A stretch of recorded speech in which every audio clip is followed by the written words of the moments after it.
Hello बच्चों, let's read the question here. Question given is statement 1. The unshared pairs residing in pure sigma or pi orbital do not contribute in dipole moment. Statement 2. The sigma orbital is spherically symmetrical, hence it contributes nothing. Similarly, the two lobes of pure pi orbitals are projected in opposite direction to cause no effect. The options given are: option A, statement 1 is true, statement 2 is true, and statement 2 is the correct explanation for statement 1.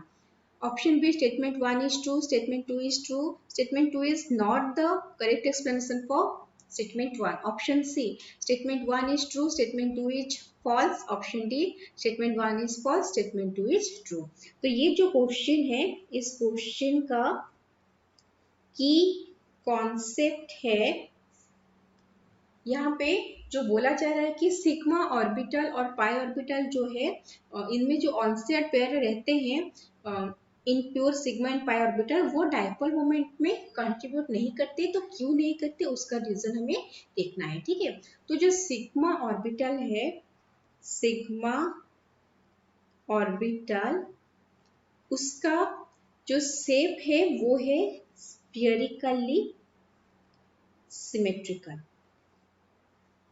Okay, next है हमारा पाई orbital.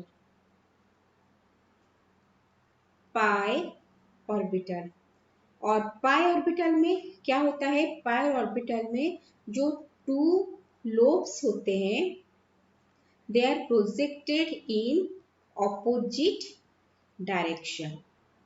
वो opposite direction में project करते हैं. ठीक है, तो ये दोनों रीजन के लिए क्या होता है, इनके वजह से जो हमारा डाइपोल मोमेंट है उसको वो कंट्रीब्यूट नहीं कर पाते. Okay, can not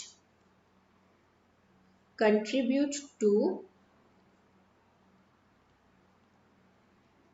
dipole moment, क्योंकि वो म्यूचुअली कैंसिल कर देते हैं, डाइपोल मोमेंट के लिए कंट्रीब्यूट नहीं कर पाते. ओके, तो यहाँ पर जो स्टेटमेंट 1 है वो हमारा करेक्ट है, स्टेटमेंट 2 जो है वो भी करेक्ट है, एंड स्टेटमेंट 2 जो है वो स्टेटमेंट 1 का करेक्ट एक्सप्लेनेशन है. तो इस क्वेश्चन का जो आंसर है वो क्या है, वो है हमारा option A, that is statement 1 is true, statement 2 is true, and statement 1 is correct explanation for statement 2 is correct explanation for statement 1. Okay, I hope you understood well.